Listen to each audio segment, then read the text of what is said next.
Thank you to the team at Fierce Technology to be able to join you all today. We're glad to be here. I'm Jen Longo, and my colleague Amy Schaefer is here as well, and we're from market research and consulting firm KS&R. The insights we'll be sharing today are from KS&R's Entercom landscape research, and Entercom is actually a term that we created to refer to the convergence of entertainment and telecommunications.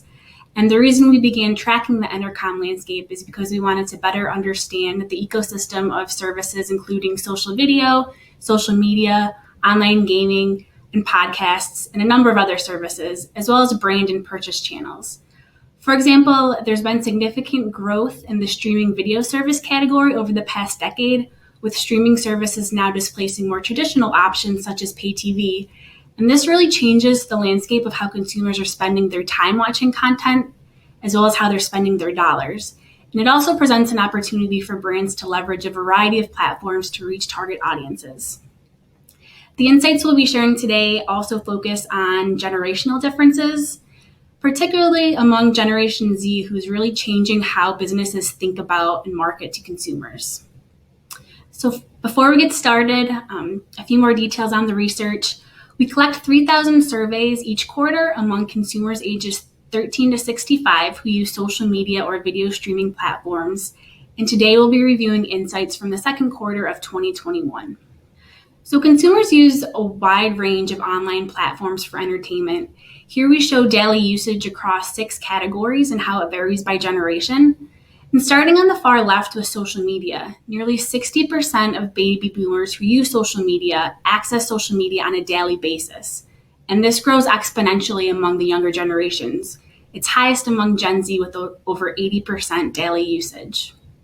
Daily usage of streaming video services is also common, particularly the paid subscription service category, with 1/3 of baby boomers streaming daily. And this increases to 50% among Gen X and just over 60% among Gen Z and millennials.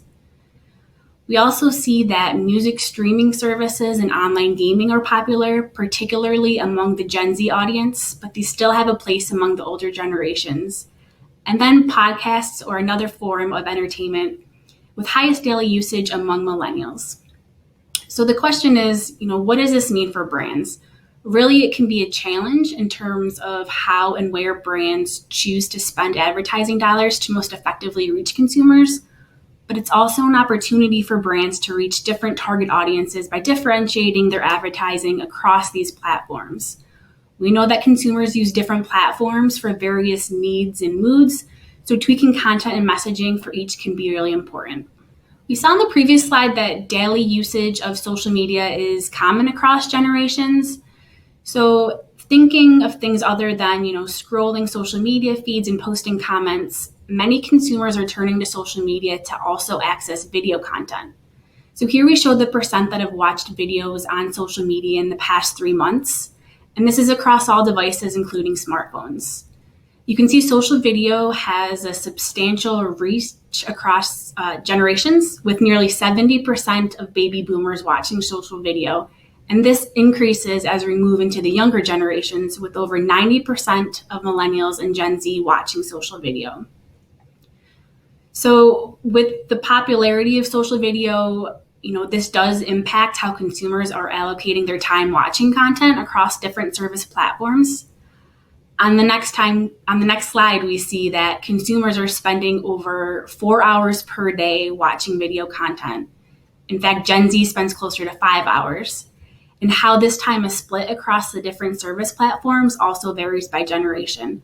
But big picture, what we're seeing is that social video is really rivaling traditional pay TV usage and also challenging subscription video streaming services. Looking at the different generations, Gen Z spends 44% of their viewing time watching social video. This is higher than any other platform. For millennials and Gen X, these spend more time watching subscription streaming services at nearly 40% of their usage. But social video is close behind at about 30%. And then baby boomers are still enjoying traditional pay TV at 36% of their usage, but social video isn't too far behind at about 1/4 of their usage. So thinking about how consumers watch content across each of these platforms, it's also important to keep in mind that they're watching across different devices as well as screens. One thing that we saw in this research is that over 50% of consumers' smartphone usage is for entertainment purposes, including watching video content. And this surpasses the amount of time that they use their smartphones for communication purposes, such as talking and texting. So it really signifies how essential it is for mobile optimized content. So one question may be, why is social video so popular? Well, the top reason that consumers watch social video is to be entertained. To be humored is also a top reason, particularly among Gen Z, with nearly 70% accessing social video to get a laugh. In fact, this generation more often turns to social video to watch comedy and cartoon content. Aside from entertainment purposes, consumers also watch social video to learn something new and to get information.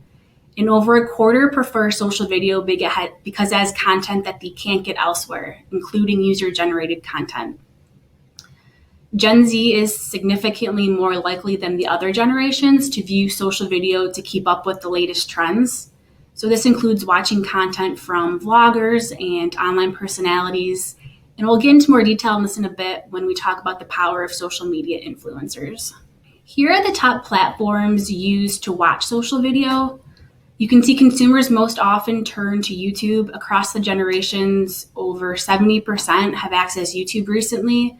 So if a brand needs to pick just one of these platforms, YouTube hits across all of the generations. And then outside of YouTube, if you wanted to reach older generations, Facebook is more popular. Instagram also has a larger following among younger generations. And then TikTok is especially popular among Gen Z.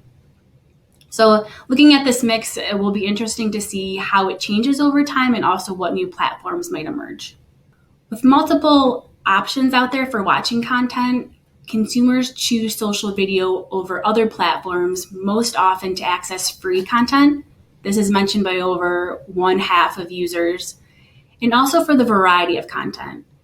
Many also turn to social because they want access to short videos. This is mentioned by nearly 1/2 of Gen Z and baby boomers.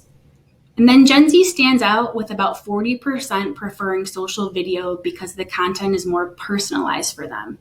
So for example, social gives them access to videos that are recommended to them, that are shared by others, and that others and themselves can subscribe to.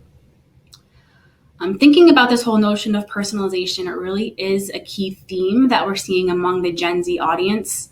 In general, Gen Z prefers personalized communications and for brands to speak with them instead of at them.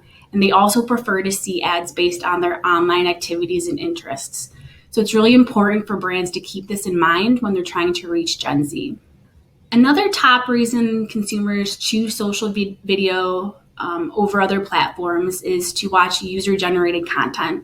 So this includes videos created by everyday people. This particularly resonates with Gen Z and baby boomers. And then about 1/3 of Gen Z chooses social video to watch content created by social media influencers and YouTube professionals.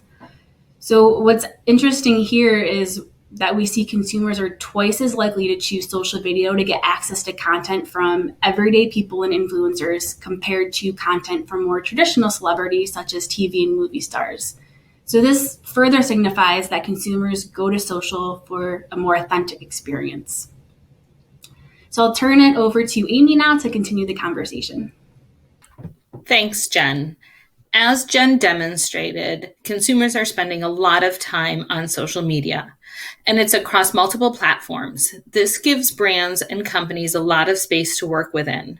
The question is, how does this translate for brand awareness and eventual purchase, and how brands can leverage different platforms and social media influencers to become their brand ambassadors? So let's take a look at within the overall advertising effectiveness in the social media universe. Nearly 1 in 4 regularly click on advertisements within the social media apps at least weekly, and this is true across all generations. However, we do see some variations across generations when looking at those who regularly purchase. We see that Gen Z and millennials are more likely to purchase as compared to baby boomers and Gen X. Despite sell-through being a bit low, social media is a good opportunity to plant the seeds, to build awareness, and to share information, especially as we look at the power of social media influencers. As we consider the action of clicking on the ad for purchase, we must remember that consumers are overwhelmed by media and visual content on a daily basis. Sorting through this noise can be challenging, so consumers want sources of information and inspiration that they can trust. Enter the role of social media influencer.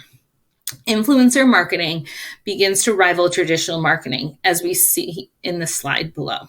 With 70% of Gen Z and 60% of millennials following a social media influencer with 100,000 followers or more. Additionally, 40% of these groups consider an influencer to reach celebrity status.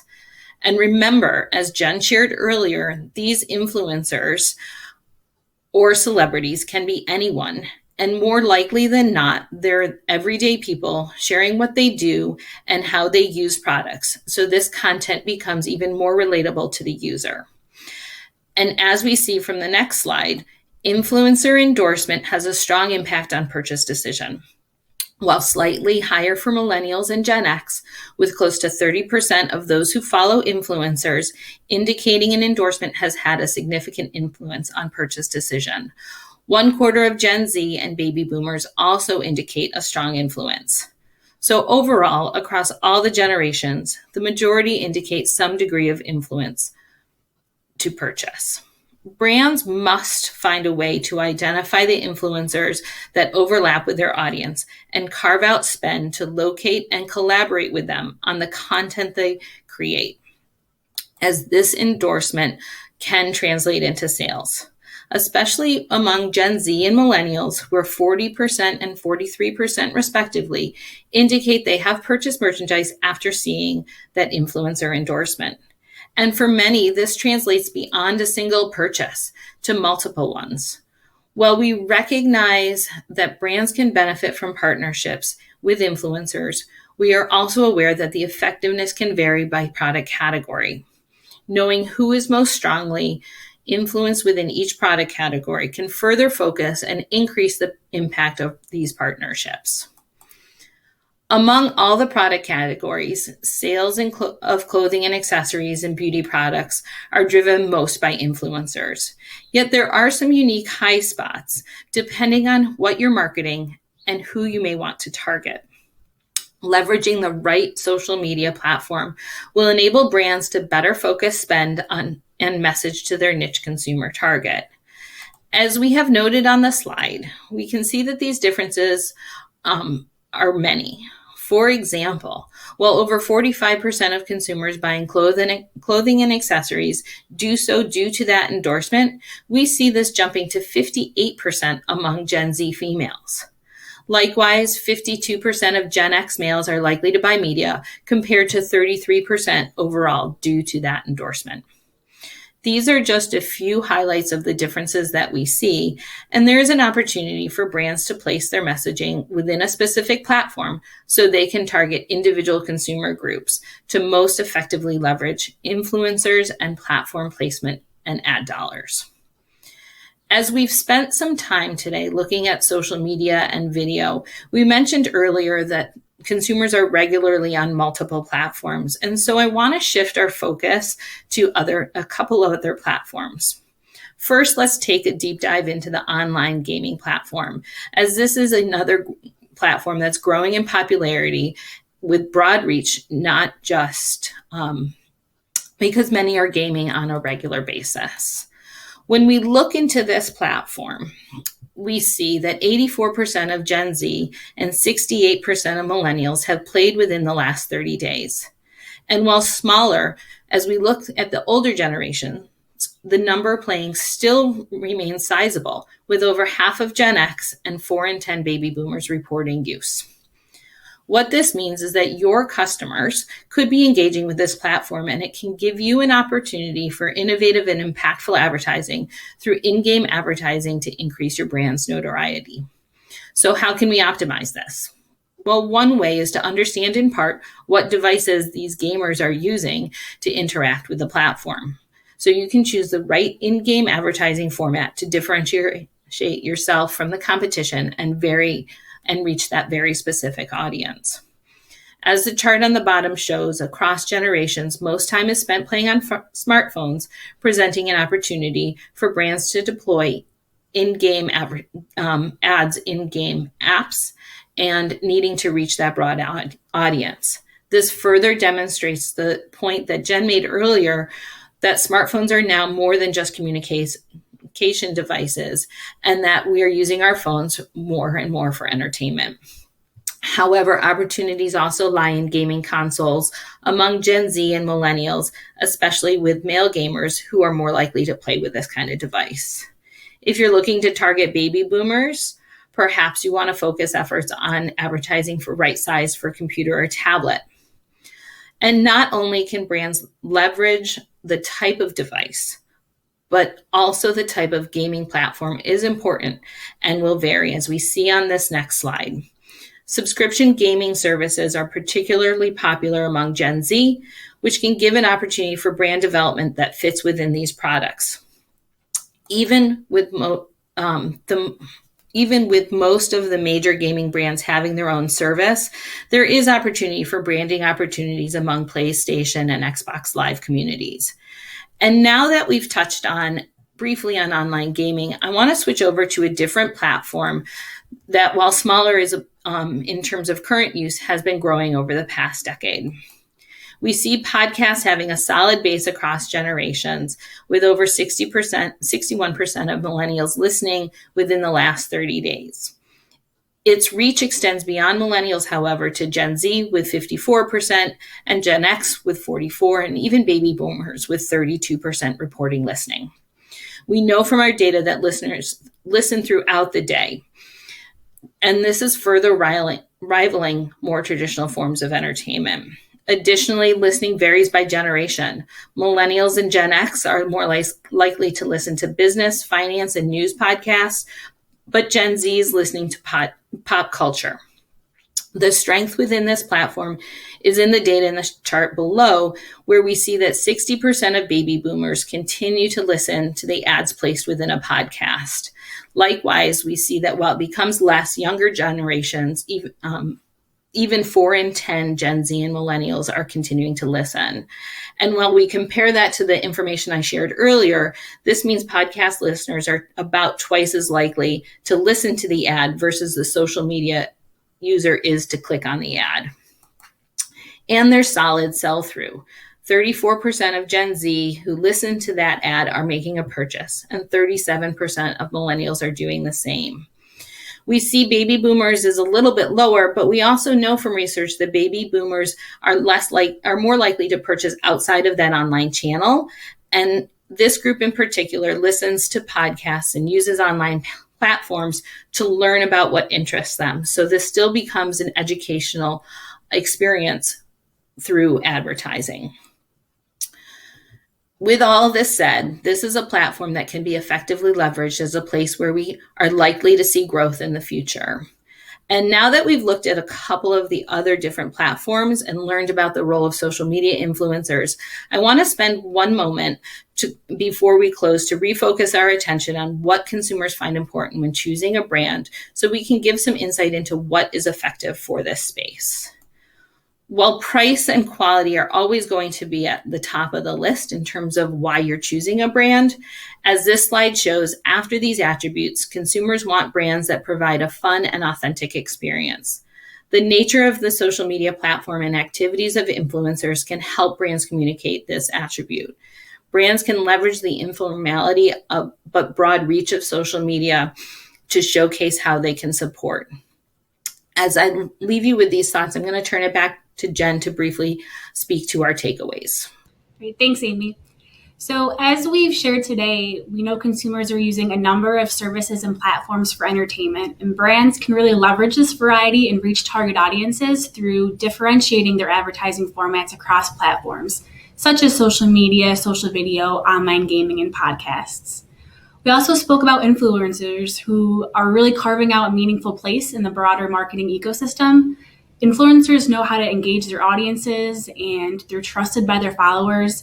And brands can really tap into this by developing partnerships with rising influencers for marketing and promotion to help create brand awareness, trust in the brand, and then ultimately drive sales. And then marketing on social media and social video should be authentic. Brands can play to the uniqueness of each platform to create more personalized messaging and provide an authentic experience. Brands can use these platforms to demonstrate their shared values and community support through content. And then finally, social is really a great place for brands to experiment. They can be fun and less formal compared to other types of advertising they might have in other platforms. They can also use social to deliver multiple messages that will resonate with different audiences. And so that's all we have for today. Thanks again for being able to share this time with you, and we're looking forward to further discussion.